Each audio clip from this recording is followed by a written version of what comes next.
3 Petron Scholars. Aba, Ayan, ako, ang galing naman. Talino ito ni Sir A.G. Ruiz, ha? Pumasa sa 2026 Electrical Engineering Board Exam. Wow, congratulations. Matagumpay na nakapasa sa 2026 Electrical Engineering Licensure Examination. Yan, 3 bata na yan. Ang 3 scholar ng Petron Corporation patunay na nagbunga ang kanilang pagsisikap at dedikasyon sa pag-aaral. Ipinahayag ng kumpanya ang kanilang pagbati sa mga bagong lisensyadong engineers na bahagi ng kanilang scholarship program. Kabilang sa mga pumasa sina Engineer John Lenuel Armas, Engineer Arshel Dane Mariano at Engineer John Ronald Cabrera. Napawang mga nagtapos, talagang matatalino mga estudyante dito, sa Bataan Peninsula State University o BPSU.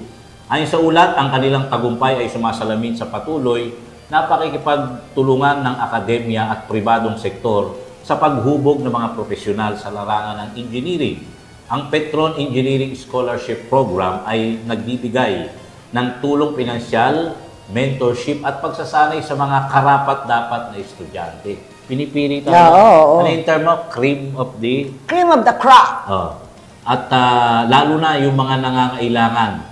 Sa mga nangangailangan, yung medyo... Isabihin, pag sinabing scholar, hindi pa sang-awa, scholar talaga.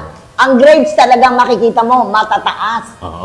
Bahagi ito, sister, ng mas malawak na layunin ng kumpanya o ng Petron Corporation na makapaglinan ng mahuhusay na engineers na makakatulong sa pag-unlad ng bansa, partikular sa sektor ng enerhiya at industriya. Yan. Ang galing. Congratulations, no? Dito sa 3. Lalo na sa mga proud parents ng mga batang iyan. Yes, no? Talagang yung bang talagang maglilibre ako pagka ganon. Hindi man sila kunin ng Petron. May mga marami subsidiaries kukuha pa sa yung Petron kasi under San Miguel Corporation. Maraming kumpanya yan. Sigurado ka na. Ako, I believe. Ano yan? Petron Scholar yan. Yan, ganon. Ganon yun.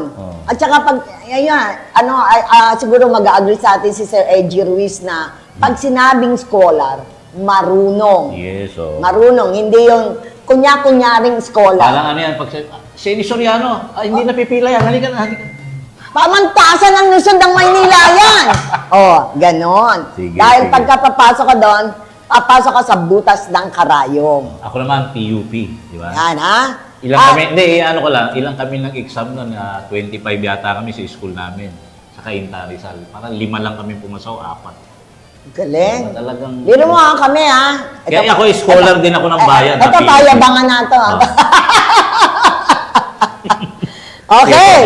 Mula sa Petron, pupunta tayo sa bayan ng Orion o Udyong. No, kung tawagin Udyong dahil Hindi mo naguguluhan ako, ha? Teka muna, pyesa sa inyo ng May 3, di ba?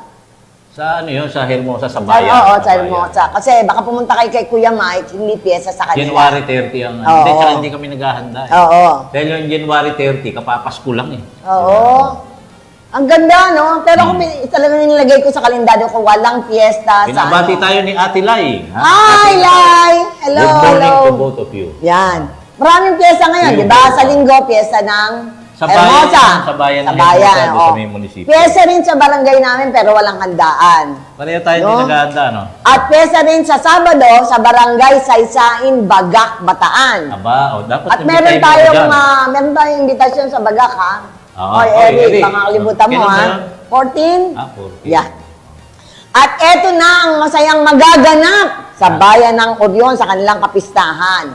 Teka muna, pagkakataon na natin makapunta. At ito ay nakuha ko kay Konsihala Grace Silo. No? Na-miss Grace Angeles Silo.